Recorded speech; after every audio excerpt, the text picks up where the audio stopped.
नमस्कार, जय हिंद दोस्तों। आप सभी का बहुत बहुत स्वागत है एक बार फिर से आज की बड़ी खबरों में।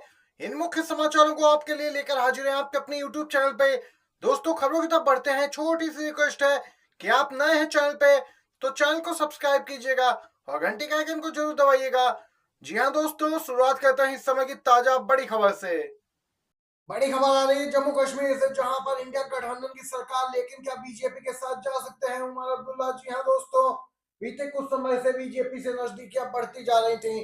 कई मौकों पर पीएम की खुल के तारीफ भी उमर अब्दुल्ला कर चुके हैं। इसी बीच यहाँ पे खबरें भी चल रही थी कि जम्मू कश्मीर में बीजेपी उलटफेर कर सकती है, कांग्रेस के साथ खेला हो सकता है। लेकिन दोस्तों, अब सीएम उमर अब्दुल्ला ने भाजपा से रिश्तों पर लगाया ब्रेक। जी हां, जम्मू कश्मीर से अभी अभी आई है बड़ी खबर कि बीजेपी के साथ गठबंधन की कोई गुंजाइश नहीं, हमारे विचार नहीं खाते हैं मेल, कहना है उमर अब्दुल्ला का।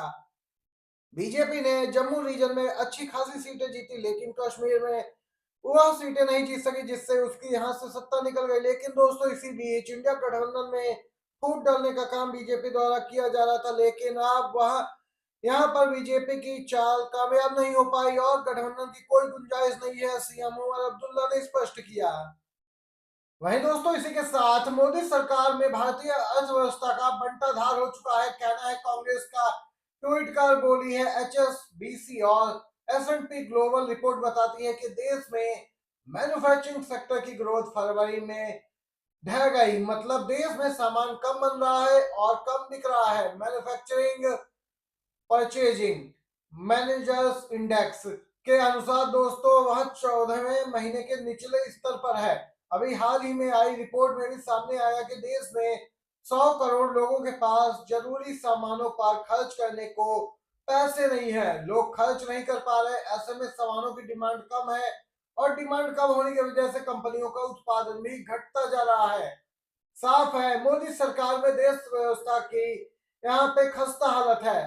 कांग्रेस ने लिखा, महंगाई रिकॉर्ड तोड़ रही है, रुपया लगातार गिर रहा है, शेयर बाजार क्रैश हो गया है, छोटे निवेशक बर्बाद हो रहे हैं, विदेशी निवेशक भाग रहे हैं, एफडीआई लगातार घटता जा रहा, लोगों के पास रोजगार नहीं है, आमदनी का जरिया नहीं है। लेकिन इन सारी बातों से नरेंद्र मोदी सरकार को कोई फर्क नहीं पड़ रहा। कांग्रेस का कहना है कि देश की अर्थव्यवस्था का भट्टा उठाकर वे मौज में घूम रहे, बढ़िया तस्वीरें खींच रहे हैं और नए नए पोज में तस्वीरें खिंचवा रहे हैं। दोस्तों, आप भी कांग्रेस पार्टी की बातों से सहमत है तो एक लाइक जरूर कीजिएगा दोस्तों। वीडियो को इसी के साथ अगली खबर की ओर बढ़ते हैं। वहीं दूसरी तरफ दोस्तों, बड़ी खबर आ रही है, कांग्रेस ने किया है वॉकआउट। जबरदस्त हंगामा देखने को मिला है। जी हां दोस्तों, इस समय की बिग ब्रेकिंग न्यूज।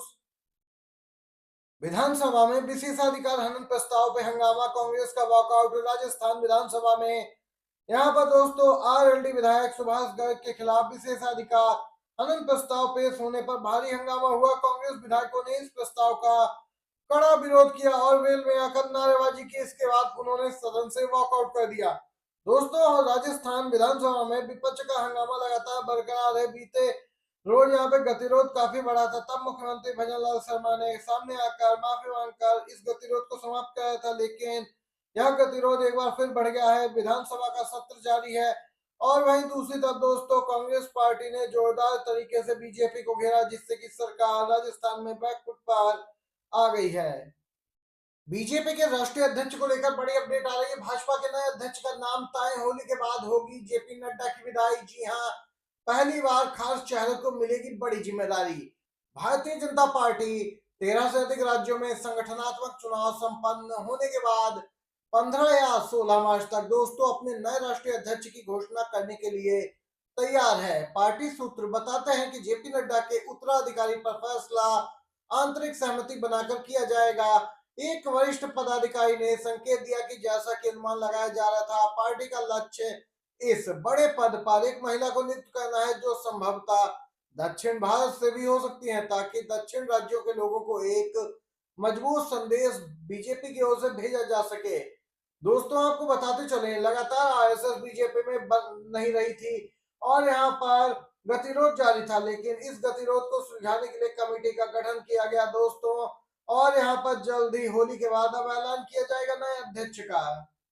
बिहार में सियासी पारा फिर से हाई, जेडीयू के 9 सांसद बीजेपी के पाले में। जी हाँ, दे दिया है लिखित में समर्थन।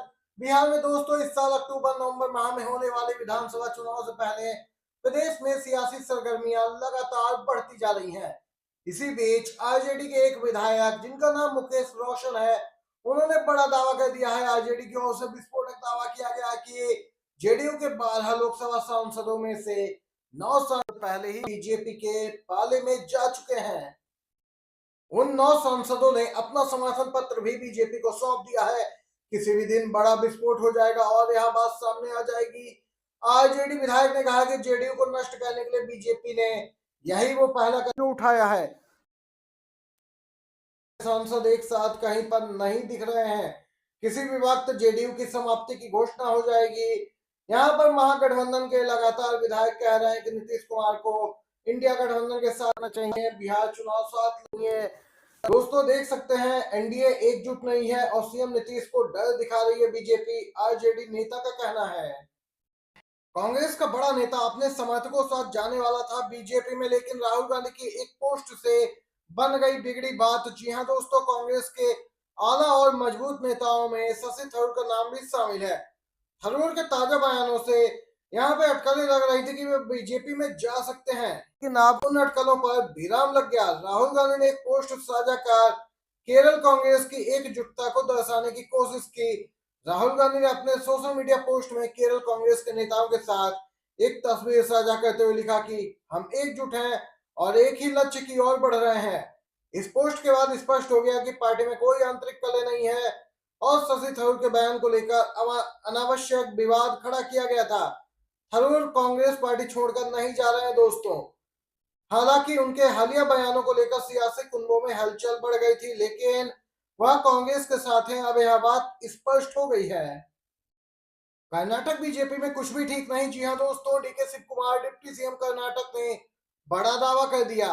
बीजेपी खेमे में हलचल। बीजेपी के कई विधायक हमारे संपर्क में। डीके शिव कुमार की ओर से बड़ा बयान आया है।